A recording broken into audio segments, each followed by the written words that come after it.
نحمده ونصلي على رسوله الكريم أما بعد فقد قال الله سبحانه وتعالى في كلامه القديم والفرقان الحميد أعوذ بالله من الشيطان الرجيم بسم الله الرحمن الرحيم لا تكتموا الشهادة ومن يكتمها فإنه آثم قلبه والله بما تعملون عليم صدق الله العظيم.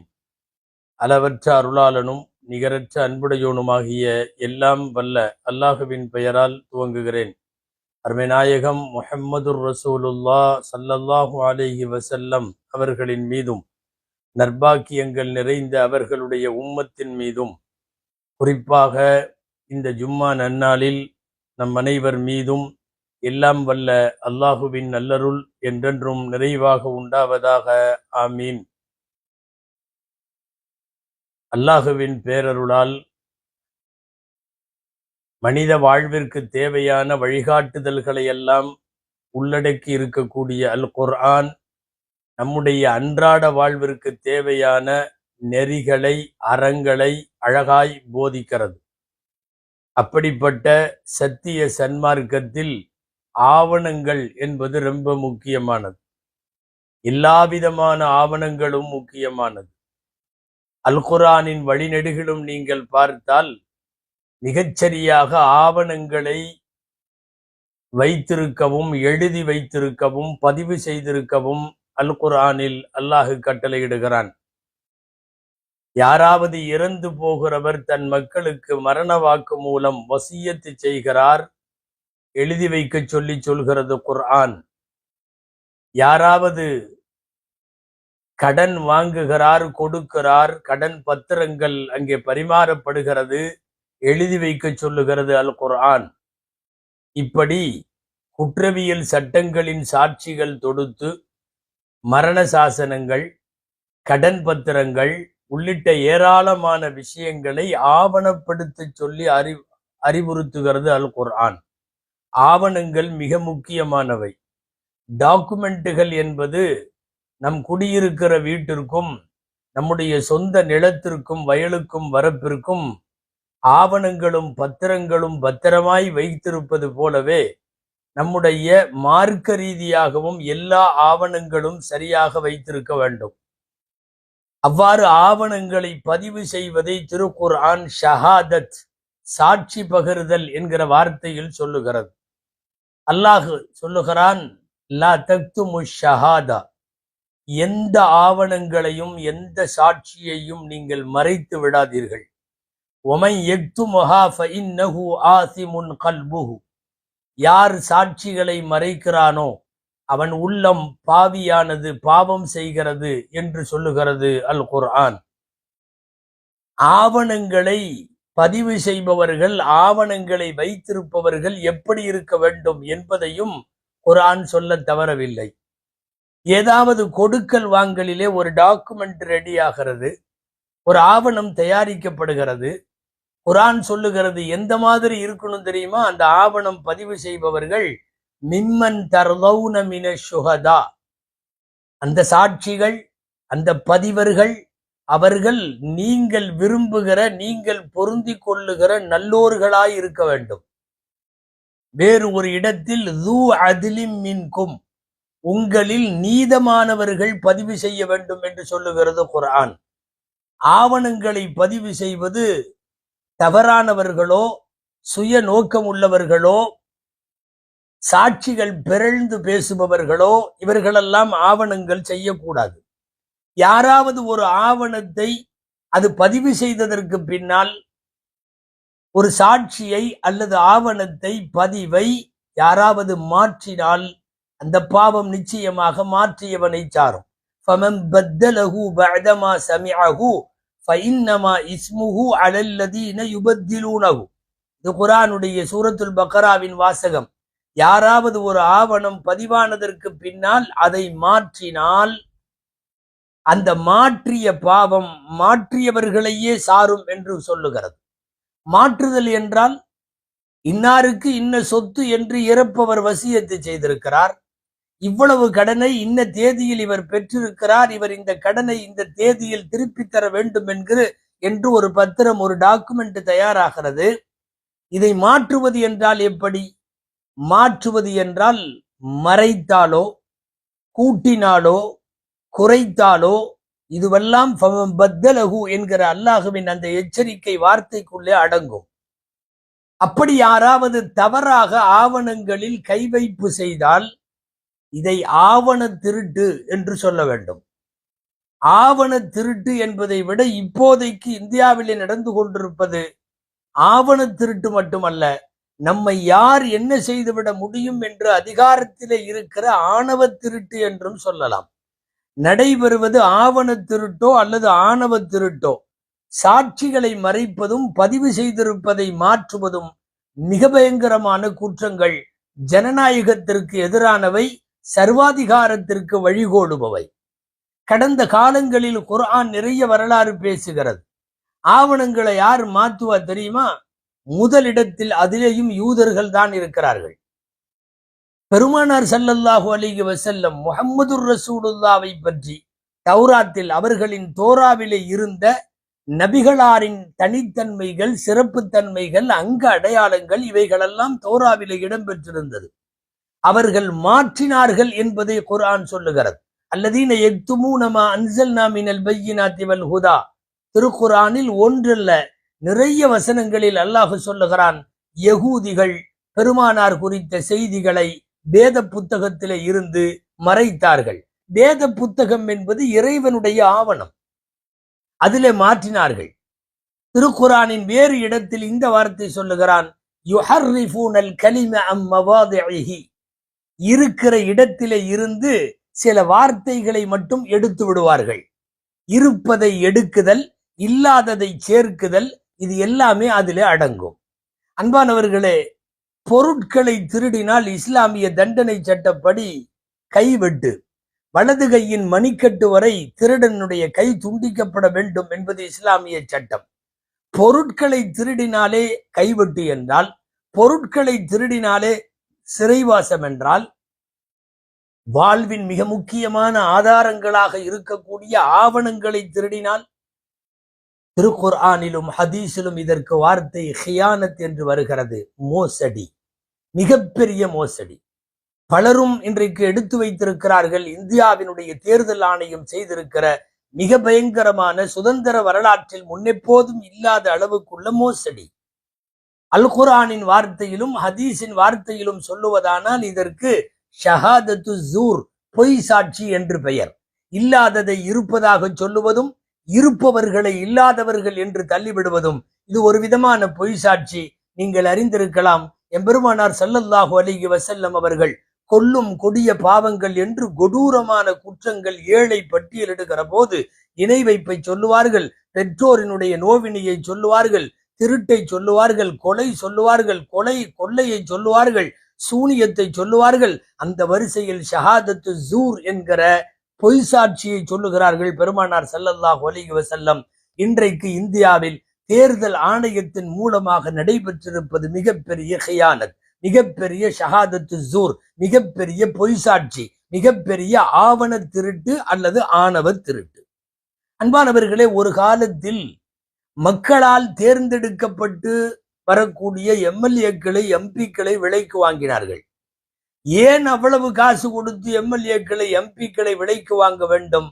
அந்த ஊழல் பேர்வழிகளினுடைய பரிணாம வளர்ச்சி இங்க என்ன வந்துருச்சுன்னா, அந்த எம்எல்ஏக்களை தேர்ந்தெடுக்கிறதுக்கு, எம்பிகளை தேர்ந்தெடுக்கிறதுக்கு எந்த வாக்குகள் பயன்படுமோ அந்த வாக்குகளையே திருடி விடுகிற ஓட்சோரி என்பது இன்றைக்கு இந்தியாவினுடைய மிகப்பெரிய பேசு பொருளாக மாறியிருக்கிறது.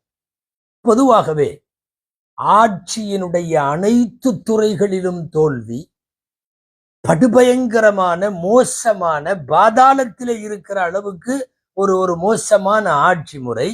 ஆனாலும் இவர்கள் ஒவ்வொரு முறையும் ஜெயிக்கிறார்கள் எப்படி என்கிற தொடர் சந்தேகம் இந்தியாவினுடைய இதயங்களுக்குள்ளெல்லாம் அந்த சந்தேகம் இருந்தது. என்ன சூனியம் நடக்கிறது என்று தெரியவில்லை. செய்வதெல்லாம் முறைகேடாக இருந்தாலும் கூட ஜெயிப்பது எப்படி என்பது இப்பொழுது எதிர்க்கட்சி தலைவர்கள் மூலமாக அது வெளிச்சத்திற்கு வந்திருக்கிறது. வாக்குகளை திருடுகிற வேலை, வாக்களிப்பவர்களை சேர்க்கிற வேலை, வாக்கே இல்லாதவர்களை இணைக்கிற வேலை என்று நிறைய வேலைகள் நடந்திருப்பதை பார்க்கிறோம். ஒரு மனுஷனுக்கு பதவி வெறியும் அதிகார வெறியும் நாட்காலியின் மீதான பிடித்தமும் எந்த எல்லைக்கும் கொண்டு போய் எந்த குற்றத்தையும் செய்ய வைக்கும் என்பதற்கு இந்தியாவிலே நடைபெற்றிருக்கிற வாக்கு திருட்டுகள் பயங்கரமான சாட்சியாக இருக்கிறது. அன்பானவர்களை, கடந்த தேர்தல் 2019 தேர்தலின் போது நடைபெற்றது என்ன தெரியுமா? ஏறத்தாழ 12 கோடி வாக்காளர்கள் இந்தியாவிலே நீக்கப்பட்டார்கள். 12 கோடி. இதிலே 4 கோடி பேர் முஸ்லிம்கள். தங்களினுடைய ஆட்சி எந்த வாக்கின் மூலமாக அது உலை வைக்கப்படுமோ, ஆதரவாக இருக்காதோ, அந்த வாக்குகளை நீக்குகிற பணியில் மிகப்பெரிய அளவில் நடந்திருக்கிறது. என்ன நடந்திருக்கிறது என்பதை இன்றைக்கு எதிர்க்கட்சி தலைவர், ஒன்றிய எதிர்க்கட்சி தலைவர் உட்பட ஏராளமான ஜனநாயக சக்திகளெல்லாம் இன்றைக்கு புட்டு புட்டு வைத்திருக்கிறார்கள். நிறைய பேரை சேர்த்திருக்கிறார்கள், நிறைய பேரை நீக்கி இருக்கிறார்கள். கொடுமை, மௌத்தானவர்களெல்லாம் ஓட்டு போட வருகிறார்கள், இருப்பவர்களெல்லாம் மௌத்தாகி போனவர்களாக காட்டப்படுகிறார்கள். ஒரே ஒரு தொகுதி, ஒரு உதாரணத்திற்கு சொல்லுகிறேன், ஓட்டுகள் 6 லட்சம், போடப்பட்ட கள்ள ஓட்டு 1 லட்சம். அந்த 1 லட்சம் தான் அந்த தொகுதியில யார் தேர்வு என்பதை தீர்மானிக்கும். எக்கச்சக்கமான டூப்ளிகேட் ஓட்டர்ஸ், ஃபேக் ஓட்டர்ஸ் தயார் செய்யப்பட்டு அது விநியோகிக்கப்பட்டிருக்கிறது இந்தியாவில். Fake address. அன்பானவர்களே, முகவரி என்றால் 8, 12, 30, 40 என்று நம்பர்கள் தானே இருக்க வேண்டும். முகவரி 00 இன்ன தெருவு. அது எப்படி 00? இந்தியாவில் நடைபெற்றிருக்கிற விசித்திரமான திருட்டு என்று சொல்ல வேண்டும். ஒரே ஒரு நபர் 10 பூத்துல அவருக்கு ஓட்டு இருக்கிறது. ஒரு நபர், அவர் 10 இடத்திலும் வாக்களிக்கலாம். 10 இடத்திலையும் ஆதாரத்தோடு அவர் சமர்ப்பிக்கப்பட்டிருக்கிறார். கொடுமை என்ன தெரியுமா? 10க்கு 10 அளவு மட்டுமே உள்ள, நம்முடைய பாணியில சொன்னால் பொட்டிக்கடைக்கு மட்டுமே தகுதியாக இருக்கிற ஒரு அறைக்குள் 249 ஓட்டுகள் இருப்பதாக அந்த டோர் நம்பர்ல, அந்த 10க்கு 10 அந்த வீட்டுல 249 பேர் இருக்கிறார்கள். வாக்காளர்களிலே முதல் தலைமுறை வாக்காளர்கள்னு ஒண்ணு இருக்கு.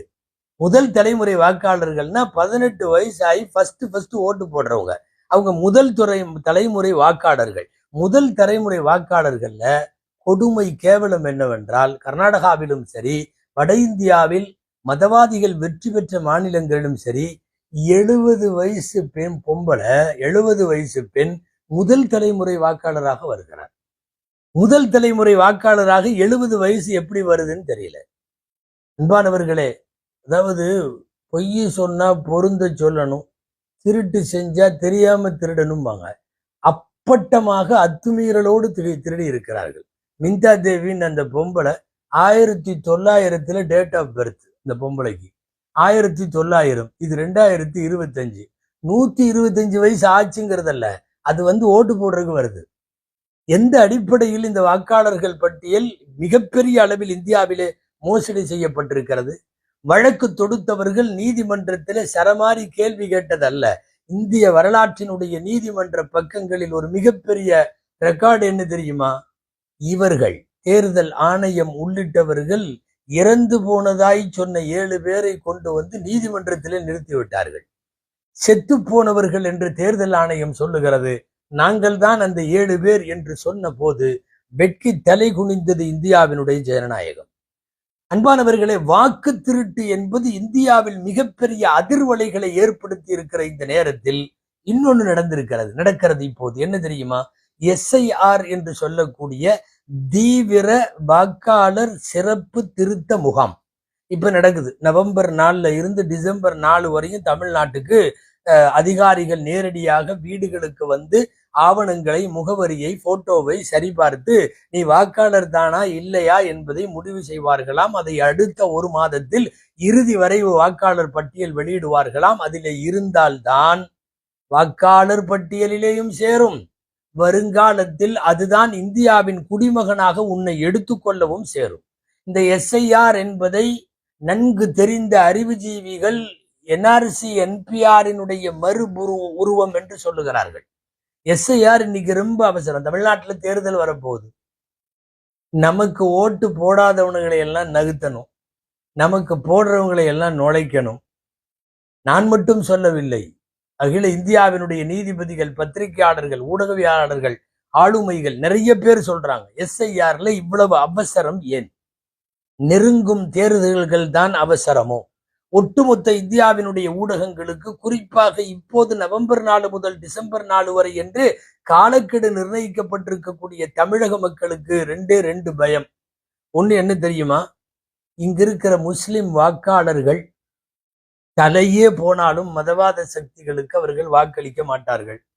எனவே அவர்களை எப்பாடுபட்டாவது காரணம் காட்டி ஆவணங்களில் அது இல்லை இது இல்லை என்று ஏதாவது கோணல் மாணலை சொல்லி அவர்களை நீக்கி தள்ள ஒரு பெருமுயற்சி நடக்கிறதோ என்பது ஒரு சந்தேகம். இரண்டாவது சந்தேகம், வடநாட்டிலே இருந்து வேலைக்காக வேண்டி இங்கே வந்த கோடிக்கணக்கில், லட்சக்கணக்கில் அல்ல, அவர்கள் இப்போது பெருகிவிட்டார்கள், தமிழகத்தில் 1 கோடிக்கும் மேலாக இருக்கிற அந்த வாக்காளர்களை பட்டியலுக்குள் சேர்த்து விட்டால் தமிழகத்தினுடைய தேர்தல் முடிவுகளின் தலைவிதி மாறும் அபாயம் இருக்கிறது. எனவே பீகார், ஜார்க்கண்ட் போன்ற வடமாநிலத்திலே இருந்து இங்கே வந்து சரியான ஆவணங்கள் இல்லாவிட்டாலும் கூட கோடிக்கணக்கில் இருக்கிற அந்த வாக்காளர்களை உள்ளே நுழைப்பதற்கு இந்த எஸ்ஐஆர் என்பது மிக வேகமாக கொண்டு வரப்படுகிறதோ என்கிற அச்சமும் தமிழகத்திலே உண்டு. எப்படியோ எஸ்ஐஆருக்காக அதிகாரிகள் வருகிற போது நாம் சரியான முறையில் புகைப்படமும் ஆவணமும் வழங்கி அதை உறுதி செய்து அதை தொடர்ந்து கண்காணிக்க வேண்டும். காரணம், இது வாக்கு செலுத்த மட்டுமல்ல, இந்தியாவினுடைய வாழ்வுரிமை போராட்டம். ஆனால் இவர்கள் கொல்லைப்புறத்து வழியிலே ஏதோ ஒரு தீய நோக்கத்தோடு வருகிறார்கள் என்பதை இந்தியாவிலே இருக்கிற அறிவுஜீவிகள் எல்லாம் எச்சரித்துக் கொண்டே இருக்கிறார்கள். தொடர்ந்து இது போன்றவைகள் தேவையில்லை என்று போராட்ட குரல் கொடுக்கவும் வேண்டும். எம்பெருமான் ஸல்லல்லாஹு அலைஹி வஸல்லம் சொல்லுவது போல், அநியாயக்கார அரசுகளுக்கு முன்னால் உரத்து உண்மையை சொல்லுவது உண்மையான ஜிஹாத் என்று சொன்னார்கள் அல்லவா? அந்த கலிமத்து ஹக்கின் என்ற சுல்தானின் ஜாயிரின் என்று பெருமானார் ஸல்லல்லாஹு அலைஹி வஸல்லம் சொல்லுவது போல், இது போன்ற வாக்கு திருட்டுகளுக்கு எதிராக, அநீதத்திற்கு எதிராக பயங்கரமாக போராடுவோம். மறுபக்கம் நமது ஆவணங்களை சரிவர பாதுகாத்து வைப்போம். குறிப்பாக நான் ஆரம்பத்தில் ஆயத்துகளில் சொன்னது போல், கடன் கொடுத்தாலும் வாங்கினாலும், வசியத் என்கிற மரண சாசனமாக இருந்தாலும், எல்லா இடங்களையும் எல்லா பதிவுகளையும் ஆவணப்படுத்த சொல்லி அல் குர்ஆன் சொல்லுகிறது. ஆவணங்களை பாதுகாப்போம். இனி வரக்கூடிய சந்ததிகளுக்கும் இந்தியாவில் தலை நிமிர்ந்து வாழ வழிவகை செய்வோம். அல்லாஹு ஜல்ல ஷானுஹு தஆலா இந்திய ஜனநாயகத்தை மதவாத சக்திகளிடமிருந்து அல்லாஹ் பாதுகாத்து தருவானாக. ஆமீன். வ ஆகிர் தஅவானா அல்ஹம்துலில்லாஹி ரப்பில் ஆலமீன். அஸ்ஸலாமு அலைக்கும் வரஹ்மத்துல்லாஹி வபரகாத்துஹு.